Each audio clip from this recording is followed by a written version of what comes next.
So guys, nag-post ako recently about an offer made to me by Maya Easy Credit. It's another 0% service fee. Parang nangyari na to sa akin and nakuryente ako. Bakit? Well, kala ko pang matagalan tong interest na to. Nagkamali pala ako. Kung gusto nyo malaman ang backstory netong 0% service fee or 0% interest ni Maya Easy Credit, samahan nyo ako pag-usapan natin yan. Sit back and let's discuss coming right up.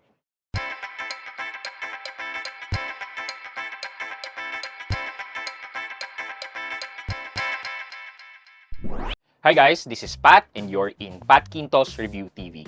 So if you're new here in my channel, I do reviews about personal finance na meron akong experience or meron na ako knowledge na ginawa ko na yun ng videos and playlists makikita nyo dito sa taas.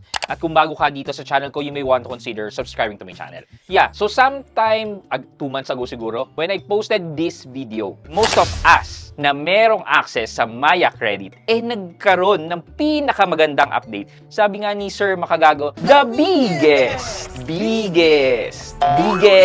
beneficial update ng Maya Easy Credit. So, sinasabi ko dyan na may offer sa akin and this is the biggest update ni Maya Easy Credit, which I fell short. I fell for the trap na mali pala. well, hindi siya pang matagalan. As I was expecting na at least 2 to 3 months na 0% interest siya, it turns out na 1 month lang pala.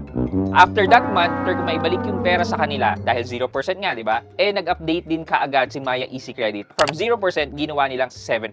After that, natigil ulit ako sa paggamit ng Maya Easy Credit. Why? Because may interest na po siya.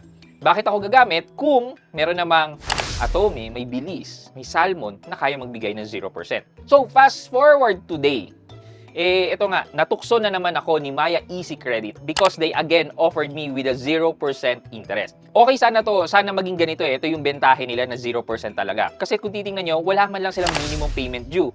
And at the same time, yung hiniram mong amount na kung magkano yung hiniram mo, kailangan mong bayaran in full by your due date. Though guys, I always suggest to everyone na kapag may hiniram tayo, for us to have a good financial record, good credit standing, good credit score, we need to pay our dues in full. And at the same time, less ang expense natin sa mga inuutang natin. Guys, baka pwede naman kayo mag-subscribe and follow dito sa aking mga social media channel. Dito po sa YouTube, Facebook, TikTok, and even Instagram. So please follow and support. Okay, so yeah, sabi ko yan. Nanunokso na naman si Maya. Ano ba yan? Kukunin ko ba yan? Well, for me, dahil 0% siya, kukunin ko siya. Though meron nga lang siyang DST or Documentary Stamp Tax na kailangan kong bayaran na around 18 pesos, but that goes directly sa government natin. Hirap ka, magagastos ka pa ng 18 pesos. Hindi mo naman kailangan. Well, yes, tama naman po kayo. Kung meron ng mga extra funds, bakit ko hihiramin to at magbabayad pa ako ng 18 pesos? Na ibabalik ko rin naman lang.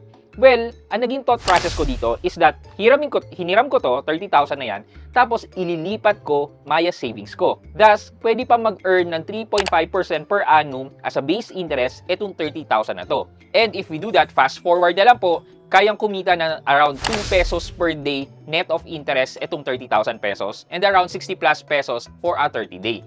And that's net of interest. So kung i-minus mo yan, let's say 70 pesos minus the documentary stamp tax na 18 pesos, nagkaroon ka talaga ng free money in the form of interest. Well, actually, itong thinking na to, pwede nyo rin itong dalhin sa ibang mga buy now, pay later apps na nag-o-offer ng 0% interest For example, meron kayong malaking credit line kay Atome. Pwede nyo rin gawin yan. However, you have to watch out sa mga bank transfer fee, cash in fee, baka meron. Kung libre naman kayo makakapag-cash in at makakapagbayad, why not, diba? You can use those credit lines. Kung may convert nyo siya sa cash, pwede nyo siyang i-save. Tapos kapag bayaran na, ganun, ibayad nyo na lang din, kikita pa ng interest. Pwede siyang gawin. However, you have to be careful kasi baka naman mas mataas pa gagastusin yung expense sa mga bank transfer or sa mga cash in fee. In the end, kinuha ko siya at nilagay ko siya sa aking Maya savings. And then pagdating na lang ng bill ko, babayaran ko siya sa due date mismo using the same amount na nandun sa Maya savings ko. So, di ba, dahil sa Christmas season na nanunukso talaga sila. So, naisip ko,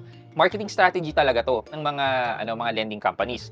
And I remember one of my conversation with an official of a lending company na colored yellow. Hindi ko lang siya ipapangalanan. sabi ko, yung credit line ko, it keeps on increasing on a monthly basis. Sabi naman niya, Well, yeah, it's one of our strategy na if we see customers not using their credit line, we send them a nudge in the form of credit line increase. so like, ito bibigyan ka namin ng additional 10,000 pesos.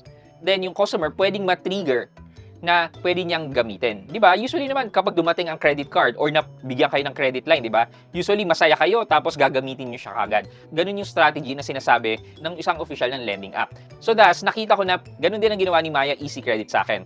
Dahil hindi ko na siya ginagamit, they sent me a nudge in a form of 0% interest na service fee in the hopes of continue using the service. Well, marami talagang ganitong marketing strategy and I want to detail this later on a separate video. But on top of my head, nandyan yung pricing strategy, nandyan yung appeal to emotion, nandyan yung urgency, nandyan din yung store layout, di ba? Maraming factor involved na tinitrigger yung psychology natin towards money. Parang sinasabi nila dito na pag ginamit mo tong service namin, mas makakatipid ka. Parang ganon. We'll have a separate discussion on this topic on a separate video na lang kasi medyo mahaba siya. Now for our question of the day, for sure meron na kayong experience about budol. Tell me something about the biggest budol na nangyayari sa inyong ngayong taon. Yan, yung shit! Bakit ko ginawa yun? Shit! Bakit ko binili yun? Yung mga ganon.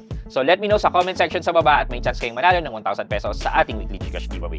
Guys, before we end this video, malapit na po tayo mag 200,000 subscribers. And that is the next milestone na I'm aiming to reach. And based po dito sa analytics ko, mas marami pa rin po talaga ang nanonood sa akin na hindi nakasubscribe. Sana po tulungan niyo po ako ma-reach ang aking 200,000 milestone na subscribers. And once we reach the 200 milestone subscribers, magkakaroon na naman po tayo ng pa-cellphone giveaway or cash giveaway. Ano po bang mechanics nito? Well, kailangan nyo lang po sumagot ng question of the day natin and then basically from this video na to, moving forward until we reach the 200,000 subscribers, mamimili po ako dito ng lucky winners ng either cellphone giveaway natin or 10,000 pesos in cash. So ano pa po ba ang hinihintay nyo? Di sumagot na po kayo ng question of the day natin dito po sa comment section sa baba. Yun lamang po for today's video, but before we end this video, mag-shoutout po muna tayo at shoutout kay Soldier TV at Soldier TV. Sabi po niya, Idol, kaya naman.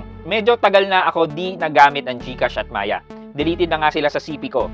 Shoutout from Batangas City. Kay Soldier TV at Soldier TV, shoutout po sa inyo. Thank you so much po for watching and supporting my videos. And shoutout din po dyan sa mga kamag-anak po namin sa Batangas. Shoutout po sa inyo. I hope you like this video. Leave a thumbs up and if not, wala nang problema dyan, but continue to support me by subscribing to my channel by clicking the subscribe button and also the bell button sa subscribe para makareceive kayo ng latest notification sa lahat ng upload ko. Again guys, this is Pat Quinto and you're in Pat Quinto's Review TV. Bye-bye!